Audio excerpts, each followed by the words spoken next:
사도신경 고백하심으로 새벽기도회를 시작하도록 하겠습니다.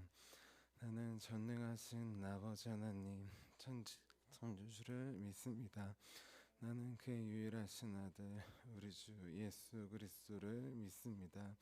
그는 성령으로 잉태되어 동정녀 마리아에게서 나시고 빌라도에게 고난을 받아 십자가에 못 박혀 죽으시고 장사된 지 사흘 만에 죽은 자 가운데서 다시 살아나셨으며 하늘에 오르시어 전능하신 아버지 하나님 우편에 앉아 계시다가 거기로부터 살아있는 자와 죽은 자를 심판하러 오십니다.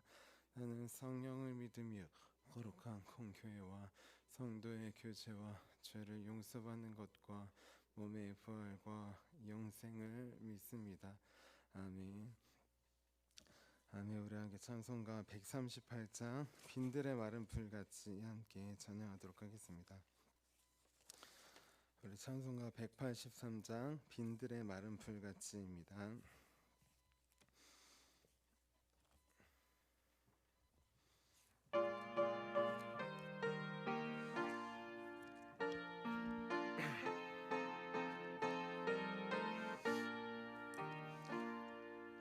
빈들의 마른 풀같이 시들은 나의 영혼 주님이 약속한 성령 간절히 기다리네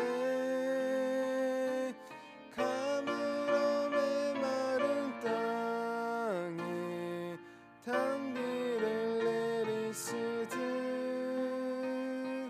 성령의 단비를 부어 새 생명 주옵소서 반가운 빗소리 들려 산천이 춤을 추네 봄비로 내리는 성령 내게도 주옵소서 가물어 메마른 땅에 단비를 내리시듯 성령의 단비를 부어 새 생명 주옵소서 절 따라 우로를 내려 조목이 무성하니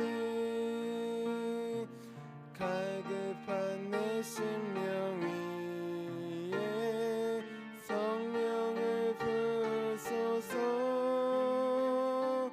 가물어 메마른 땅에 단비를 내리시듯 성령의 단비를 부어 새 생명 주옵소서 참되신 사랑의 언약 어길 수 있사오랴 오늘의 흡족한 은혜 주실 줄 믿습니다 가물어 메마른 땅에 단비를 내리시듯 성령의 단비를 부어 새 생명 주옵소서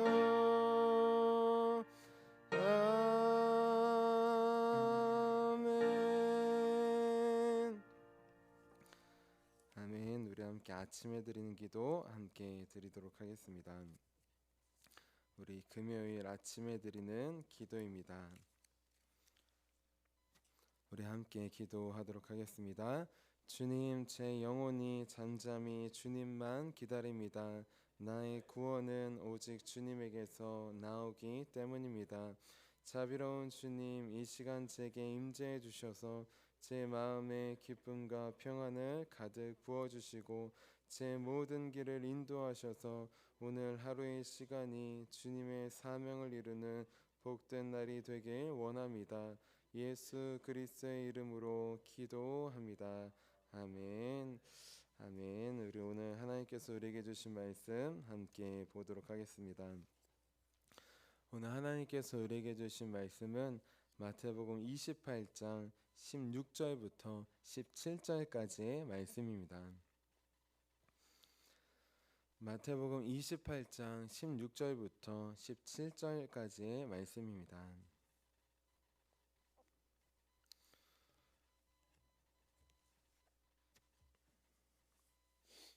우리 함께 16절부터 17절까지 우리 두 절 말씀 우리 한마음 한 목소리로 함께 봉독하도록 하겠습니다.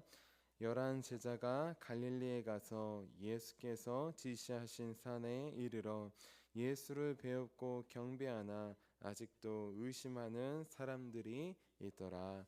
아멘. 아멘. 주님의 말씀입니다. 자, 기도하도록 하겠습니다. 살아계신 주님, 오늘도 새벽에 우리를 깨워주시고 이 기도의 자리에 나오게 하심에 감사합니다. 이 시간 성령으로 말씀으로 찾아와 주셔서 우리 영혼을 깨워주시옵소서, 우리 마음을 깨워주시옵소서, 우리 삶을 깨워주시옵소서. 그래서 주님, 주님의 나라 의를 위하는 삶, 오늘도 주님의 말씀을 따라가며 듣고 순종하는 삶, 그렇게 하나님께서 보시기에 가장 복된 하루를 살 수 있도록 우리 인도하여 주시옵소서. 오늘도 찾아오실 주님을 기대하며 살아계신 예수님의 이름으로 기도합니다. 아멘. 아멘. 우리 오늘도 주의 말씀 듣고 순종하는 삶, 그 삶으로 나아가기 위해 새벽 기도에 나오신 우리 성도님들을 주님의 이름으로 환영하고 축복합니다. 우리 지난주는 거짓을 거절하는 삶이라는 제목으로 함께 말씀을 나눴어요. 사탄은 우리에게 매일 거짓 유혹으로 우리를 유혹한다고 했습니다. 우리를 예수님으로부터 매일 멀어지게 한다고 하였어요. 그래서 이런 사탄의 거짓 유혹을 우리는 분별하고 거절해야 한다고 하였습니다. 그런데 우리는 대제사장들과 유대인들처럼 우리 힘으로는, 우리 생각으로는, 지식으로는 절대 사탄의 거짓 속임을 분별할 수도 거절할 수도 없다고 하였습니다. 그러면 어떻게 하느냐? 우리 대제사장들이 문제가 생겼을 때 기도하지 않고 먼저 상의하고 자기들의 의미대로 결정했을 때 거짓 유혹에 빠져나갔던 것처럼 우리는 반대로 하자고 했습니다. 일이 생길 때마다, 문제가 생길 때마다 사람이 아니라 하나님께 먼저 구하자고 하였습니다. 그래서 그 안에 숨겨져 있는 사탄의 거짓, 우리 속임을 분별하고 또 거절하는 우리 저와 여러분이 되자고 하였습니다. 우리 이어서 오늘은 갈릴리 동산에서 만난 예수님이라는 제목으로 함께 말씀을 나눠볼게요. 우리 제목을 함께 따라해 보겠습니다. 갈릴리 동산에서 만난 예수님. 우리 예수님께서 십자가에 달리시기 전에 어디에서 기도하셨을까요? 네, 다 알고 계시죠, 그렇죠? 겟세마네 동산에서 기도하셨습니다. 겟세마네 동산은 어디냐? 예루살렘 성, 수도 예루살렘 성읍 근처에 있는 산이에요. 그 산은 또한 우리 감람원이라고도 합니다. 감람원이라고 하는 감람산이라고 하는 큰 산 중에 있는 동산이 겟세마네 동산이에요. 예수님은 십자가에 달리시기 전 이 겟세마네 동산에서 간절히 기도하셨어요. 그리고 골고다 언덕에서 십자가에 달리시고 나중에 부활하신 후 승천하실 때 그때에도 이 감람산에서 마지막으로 제자들을 보시고 승천하셨습니다. 이렇게 예수님은 예루살렘에 오셨을 때 쉴 수 있는 또 기도할 수 있는 영적 처소가 있었습니다. 그곳이 바로 겟세마네 동산이에요. 겟세마네 동산은 십자가에 달리시기 전에만 간절히 기도한 곳이 아닙니다. 예수님은 기도의 처소로 항상 그곳에서 기도하시며 습관을 따라 그곳에서 기도하셨습니다. 자, 그런데 오늘 말씀에 보면 우리 예루살렘뿐만 아니라 갈릴리에서도 예수님께서 기도하셨던 곳이 나옵니다. 그리고 오늘 말씀에 보면 바로 그곳에서 또 승천하시기 전에 제자들을 만나고 그곳에서도 제자들에게 사명을 주십니다. 그곳은 어디냐? 바로 제자들의 고향인 갈릴리예요. 우리 오늘 말씀인 28장 16절 말씀 같이 읽겠습니다. 16절입니다. 시작. 열한 제자가 갈릴리에 가서 예수께서 지시하신 산에 이르러. 아멘. 예수님은 이미 부활하신 다음에 예루살렘에서도 제자들을 만나 주셨어요. 찾아와 주셨어요. 벌벌 떨고 있는 제자들에게 찾아가서 평안하라라고 말씀해 주셨습니다. 그리고 한 주 뒤에는 못 만난 도마를 위해서 한 번 더 제자들을 만나 주셨어요. 그런데도 예수님은 갈릴리로 가셨습니다. 그리고 제자들에게도 갈릴리로 오라고 말씀하셨어요. 그 갈릴리 어디냐? 제자들의 고향입니다. 제자들이 예수님을 처음 만났던 영적 고향이기도 해요. 그곳에서 제자들은 다시 소명을 얻고 다시 베드로와 같은 경우에는 3번 부인했지만 3번 질문을 받으면서 다시 사도로서 그렇게 하나님의 일을 시작하는 출발점이 되었습니다. 그런데 중요한 건 갈릴리에서 예수님께서 그런 사역만 하신 것이 아니라 오늘 말씀을 보면 갈릴리에서 이제 승천하시기 전에 마지막 분부를 하십니다. 그 분부는 바로 지상 명령이에요. 우리 사도행전에서 성령이 임하시면 땅끝까지 증인이 되리라 라고 말씀하시면서 승천하셨어요. 그곳은 겟세마네 동산 근처에 있던 감람원 산입니다. 자, 그런데 오늘 말씀을 보면 거기 있기 전에 갈릴리에 가셨어요. 그곳에 제자들이 있습니다. 그리고 그곳에서 또 우리 지상 명령을 내리십니다. 하나님께서 예루살렘에서만 그 근처인 우리 감람산 겟세마네 동산에서만 제자들을 찾아오시고 말씀하신 게 아니에요. 갈릴리에서도 똑같이 찾아가시고 말씀하셨습니다. 예수님께서 감람산 겟세마네 동산에서만 기도하시지 않고 갈릴리에서 생각하셨을 땐 기도하셨던 갈릴리 동산이 있던 거예요. 그곳에서 제자들을 또 만나주시고 제자들은 그곳에서 사명을 받았습니다. 자, 마찬가지로 우리도 마찬가지로 예루살렘 성전 또 주님을 예배하고 기도하는 공식적인 성전뿐만 아니라 우리의 일상의 자리에서도 하나님께서 만나주시는 영적 처소가 있어요. 우리는 그곳에서도 우리를 기다리고 계신 주님을 만나러 가야 합니다. 그렇다면 우리를 기다리고 계신 갈릴리는 어디일까요? 그곳은 먼 곳이 아니라 바로 우리의 가정입니다. 우리 일터입니다. 우리가 일상을 살아가고 있는 곳, 그곳이 바로 주님께서 우리를 찾아오시는 곳이에요. 자, 이렇게 우리에게는 2가지 기도 처소가 있는 것입니다. 이렇게 예배에 나와 교회에 나와 우리 공식적인 시간에 예배를 드리고 기도를 드리는 시간이 있는 반면 반대로 우리의 일상을 살아가는 시간이 있어요. 우리 집에서 일과를 할 수도 있고 직장에서 일과를 할 수도 있습니다. 중요한 것 그것도 하나님께서 찾아오시고 말씀하시고 우리에게 사명을 주시는 처소라는 것입니다. 우리는 기억해야 합니다. 예수님은 겟세마네 동산에서만 기도하신 게 아니에요. 갈릴리에 계실 때는 갈릴리에서 기도하시는 갈릴리 동산이 있었습니다. 개인의 기도 처소가 있었던 것이에요. 갈릴리에서 그리고 많이 사역하셨습니다. 우리는 어떨까요? 우리도 마찬가지예요. 교회에서 예배하고 기도하고 하지만 공식적이지 않더라도 많이 와서 하지만 우리 일상을 살아가는 일상의 삶의 터전은 집입니다. 가정입니다. 또한 직장과 일터예요. 그렇기 때문에 우리는 그곳에서도 기도 처소를 마련해야 합니다. 예수님의 제자들도 마찬가지예요. 예수님을 본받아 그들에게도 기도 처소가 여럿이 있었어요. 성경을 보면 예수님의 제자들은 이후에 성령을 받고 기도하러 갑니다.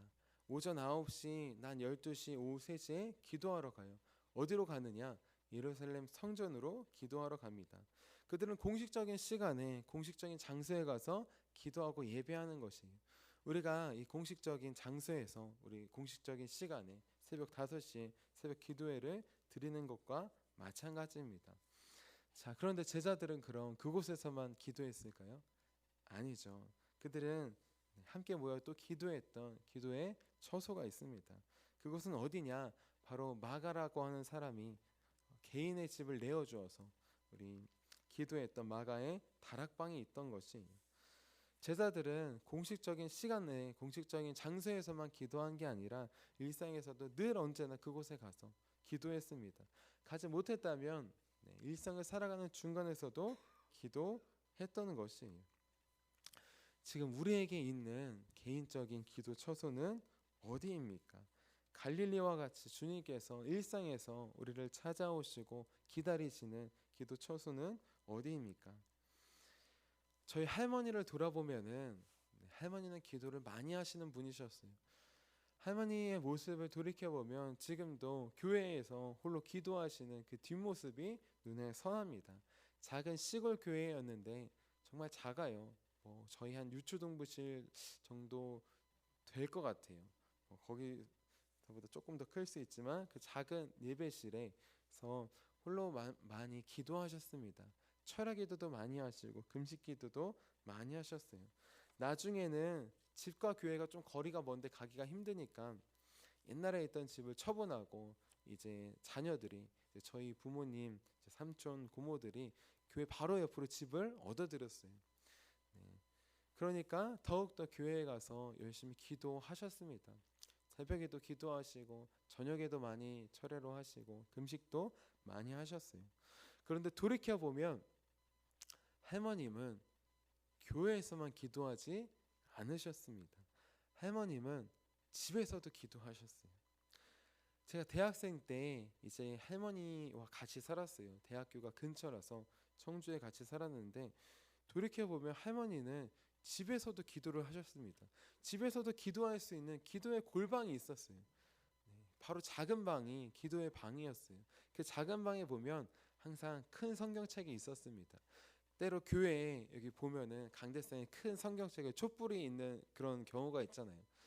어떻게 보면 좀 장식용으로 있지만 저희 집에는, 할머니에는 장식용이 아니었어요. 항상 눈이 안 좋으시니까 큰 성경책을 펴시고 돋보기를 보면서 성경을 계속 읽어 나가시는 거예요. 그리고 그곳에서도 기도하셨습니다. 우리 할머니에게는 갈릴리 동산과 같은 기도의 처소가 그 집의 가장 작은 방이었던 거예요. 대체 왜 할머니는 교회가 바로 코 앞에 있는데, 옆에 있는데 교회에 가서 기도하지 않으셨던 걸까요? 교회 기도하지 않은 게 아니라 교회 가서 기도하셨죠. 밤낮으로, 새벽으로, 또 중간에서도 기도하셨어요. 그런데 집에서도 할머님은 기도를 하셨다는 것입니다. 집에서도 기도할 수 있는 기도의 골방이 있었던 것이에요. 가까운 교회를 앞두고 왜 집에서 하신 걸까요? 교회에서 기도하면 뭔가 좀 더 하나님께서 잘 들어주시지 않으셨을까요? 돌이켜보면 할머니가 집에서 기도하신 이유가 몇 가지 있는 것 같아요. 생각해보니까 첫 번째는 무엇이냐? 할머니는 그냥 단순히 교회에서만 기도하고 집에서만 기도하셨던 분이 아니십니다. 돌이켜보면 할머님은 가는 곳곳마다 기도를 하셨어요. 일상의 삶이 기도였습니다.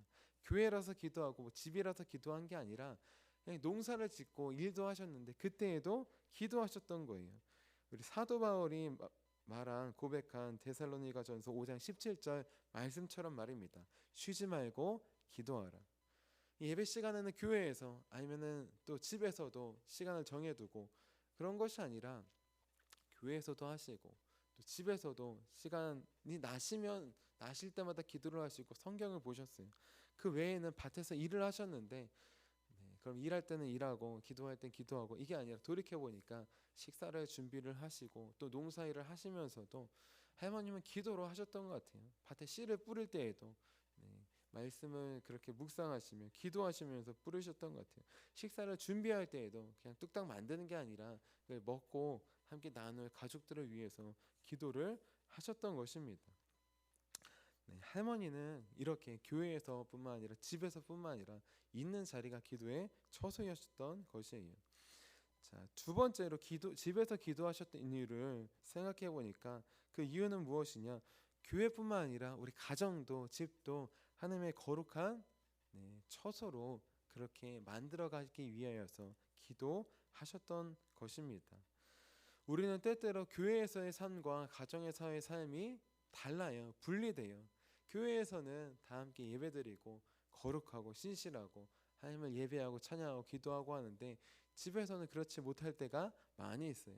저도 그러지 못할 때가 많이 있습니다. 돌이켜 보니까 무엇이 차이가 있느냐? 저희 집에도 기도의 골방이 없는 것이에요. 기도는 교회에서 많이 했으니까 됐지. 또 교회에서 좀 더 하고 집에서는 기도를 많이 하지 못한 저의 모습을 돌아봅니다. 그 이유가 무엇이었냐? 집에 기도의 골방이 없기 때문이에요. 우리 할머니는 그렇게 하지 않으셨습니다. 집에서도 기도의 골방이 있었어요.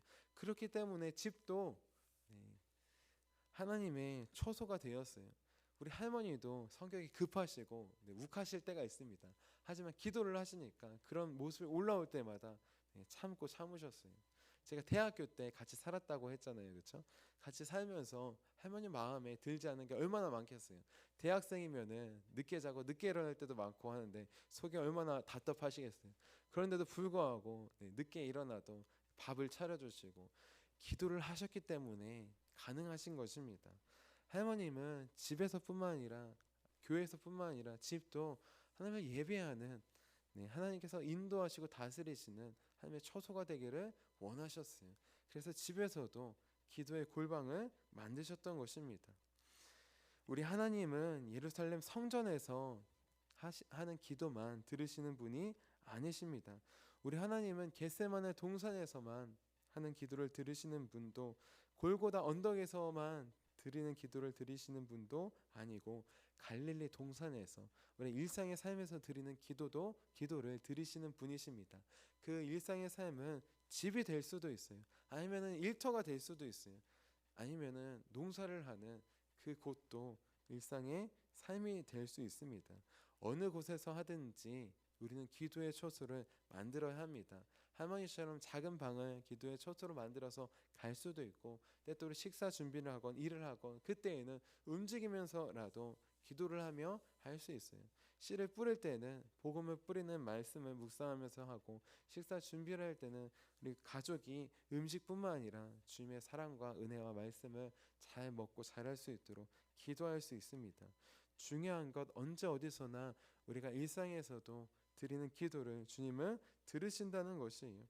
그리고 중요한 건 때때로 우리 공식적인 이 장소와 시간이 아니라 일상에서 그렇게 홀로 기도하면 하나님이 들으시는가 안 들으시는가 그렇게 의심이 들거나 그런 마음이 들 때도 있습니다. 마치 오늘 말씀에 갈릴리에서 제자들 예수님을 보았는데 의심한 제자들처럼 말이에요. 우리 17절 말씀 같이 한번 읽어볼게요. 17절입니다. 시작. 예수를 배웠고 경비하나 아직도 의심하는 사람들이 있더라. 아멘. 11 제자들은 이미 예루살렘에서 예수님을 보았습니다. 부활하신 예수님을 보고 도마는 만졌어요. 그들은 의심하지 않았어요. 여기 나와 있는 의심한 사람들은 누구냐? 우리 사도 바울이 말한 것처럼 우리 500의 형제에게 일시에 보이셨는데 11 제자들 말고 나머지 본 사람들이 있었습니다. 그 사람들 중에는 의심하는 자들도 있었어요. 예루살렘에서 봤다면 의심하지 않았을 텐데 갈릴리에서 부활하셨다고 갈릴리까지 오셨다고 의심하는 사람들이 있었습니다. 우리도 때때로 이렇게 갈릴리에서도 만날 수 있다고 우리 일상의 처소에서도 찾아오신다고 그렇게 의심이 들거나 그렇게 부활하신 예수님을 만나고도 듣고도 우리 유아해할 때가 있습니다. 하지만 중요한 것 우리는 기억해야 합니다. 우리 일상의 처소가 더 긴 시간이고 그곳에서 하는 기도도 주님께서 반드시 들어주신다는 것이에요. 자, 그리고 중요한 것 성경을 보시면 사도들은 제자들은 예루살렘 성전에서 기도할 때가 아니라 언제냐? 바로 예루살렘에 머물고 마가의 다락방에서 개인이 기도 처소로 나누었던 그곳에서 합심하여 기도할 때 그곳에서 성령의 역사가 먼저 시작되었다는 것입니다. 우리 사도행전 1장 13절과 2장 4절 말씀 읽어드릴게요. 들어가 그들이 유하는 다락방으로 올라가니 베드로, 요한, 야고보, 안드레와 빌립, 도마와 바돌로메, 마테아 및 알페오의 아들 야고보, 셀롯인 시몬, 야고보의 아들 유다가 다 거기 있어. 그들이 다 성령의 충만함을 받고 성령이 말하게 하심을 따라 다른 언어들로 말하기를 시작하니라. 아멘. 성령의 역사는 예루살렘 성전에서 기도할 때가 아니라 오히려 개인의 집을 처소로 나누고 교회로 나누고 그렇게 거룩한 공간으로 나아갔을 때, 그곳에 합심해서 기도했을 때 그곳이 교회가 되었고 그곳이 성령이 역사하시는 성령의 처소가 되었던 것입니다. 그렇게 우리는 교회뿐만 아니라 가정에서도 기도의 처소를 만들어야 합니다. 직장에 있는 시간이 많다면 직장에서도 기도의 처소를 만들어야 돼요. 이 농사일을 할 때라면은 뿌리면서도 하고 아니면 구석회라도 같이 가서 쉴 때 앉아서 기도할 수 있는 기도의 처소가 있어야 합니다. 그곳에서도 성령님은 임하여 주십니다. 마가의 다락방에 임했던 성령님께서 그곳에서도 우리에게 찾아와 주셔요. 그러면 우리의 가정이 변화될 수 있습니다. 직장에서 기도할 때 직장이 변화될 수 있어요. 우리 일상에서 변화될 때 그곳이 변화될 수 있습니다. 좋은 땅이 옥토밭으로만 걸음을 주어서 바뀌는 것이 아니라 우리 기도할 때 그 땅도 우리의 마음밭도 우리 기도하는 곳도 하나님께서 변화시켜 주실 것입니다. 그러니 이제 갈릴리 동산 우리 일상의 삶에서도 기도의 처소를 꼭 만들기 원합니다.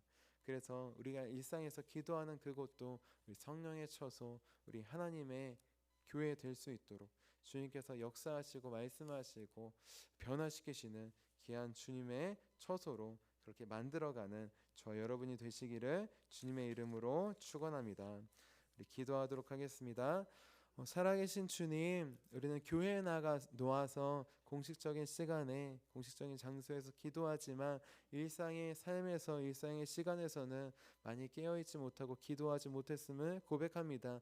그게 바로 우리가 교회에서와 가정에서, 교회에서와 직장에서, 교회에서와 일상에서의 삶이 분리되고 괴리되었던 이유임을 고백합니다. 이제 갈릴리 동산에서도 우리를 기다리시는 주님, 이제 우리 가정에서도 주님을 만날 수 있는 기도의 처소를 구별할 수 있도록 우리 도와주시옵소서. 우리 직장에서도 주님을 만날 수 있는 공간을 주님께서 마련하여 주시옵소서. 농사를 지을 때 또 식사 준비를 할 때에도 하나님 주님께 기도하며 주님의 마음으로 그렇게 씨앗을 뿌릴 수 있는 주님의 기도 처소가 내가 될 수 있도록 주님 도와주시옵소서. 그래서 우리가 기도하는 살아가는 일상의 가정과 직장과 일터와 그 농사짓는 모든 땅들이 주님의 처소 될 수 있도록 성령의 전 될 수 있도록 주님 인도하여 주시옵소서. 주님께서 하나하나 성령의 전으로 우리 일상을 빚어가실 것을 기대하며 살아계신 예수님의 이름으로 기도합니다. 아멘. 우리 함께 주기도문하도록 하겠습니다. 하늘에 계신 우리 아버지, 아버지의 이름을 거룩하게 하시며 아버지의 나라가 오게 하시며 아버지의 뜻이 하늘에서와 같이 땅에서도 이루어지게 하소서. 오늘 우리에게 일용할 양식을 주시고 우리가 우리에게 잘못한 사람을 용서해 준 것 같이 우리의 죄를 용서해 주시고 우리를 시험에 빠지지 않게 하시고 악에서 구하소서. 나라와 권능과 영광이 영원히 아버지의 것입니다. 아멘. 아멘. 우리 함께 선교 사역을 위해서 함께 기도하도록 하겠습니다. 우리가 가는 곳마다 기도의 처소를 세워서 그곳이 주님께서 역사하시는 곳 될 수 있도록 우리 함께 기도해 주시기를 바랍니다. 또 오늘 우리 귀한 심도 중학교, 화도 초등학교에 나아갑니다. 우리 합심해서 기도하여 나아갈 때 우리 귀한 심도 중학교, 화도 초등학교도 하나님을 믿고 예배하는 귀한 학생들과 아이들과 교직원과 우리 선생님들이 넘쳐나는 주님의 처소 될 수 있도록 우리 꼭 기도해 주시기를 부탁드립니다. 우리 함께 선교 사역을 위해서 함께 기도하도록 하겠습니다. 하나님 아버지, 이준고 목사님과 주재 사모님에게 건강과 지혜를 주옵소서. 목사님께 선교의 은사, 구제의 은사, 전도의 은사, 섬김의 은사를 풍성하게 주옵소서. 목사님께 물권 영권 풍성케 하사 하나님의 선교 사명을 능히 이루게 하옵소서. 목사님의 말씀을 통해 선교사들과 전도자들이 양성되고 교육되어 파송되게 하옵소서. 목사님을 통해 화도시온교회가 강화 지역을 복음과 사랑으로 능력 있게 섬기게 하시고 강화 지역을 거룩하게 변화시키는 하나님의 공동체가 되게 하소서. 목사님을 통해 믿음의 어린이, 믿음의 청소년, 믿음의 청년, 믿음의 청장년, 믿음의 남성, 믿음의 여성들을 계속 일으켜 세우게 하시고 모든 세대가 함께하는 튼튼한 신앙 공동체를 이루게 하소서. 목사님을 통해 화도시온 교회 모든 성도가 기도의 일꾼, 전도의 일꾼, 양육의 일꾼, 봉사의 일꾼들로 변화되고 양육되게 하소서. 화도시온 교회가 대한민국을 거룩하게 만들고 통일을 앞당기며 5대양 6대주를 변화시키는 선교 공동체로 부흥케 하옵소서. 아멘. 아멘. 우리 가는 곳마다 주님의 거룩한 처소가 될 수 있도록 우리 함께 두 손 드시고 주님의 이름 3번 부르시고 간절히 기도하도록 하겠습니다. 주여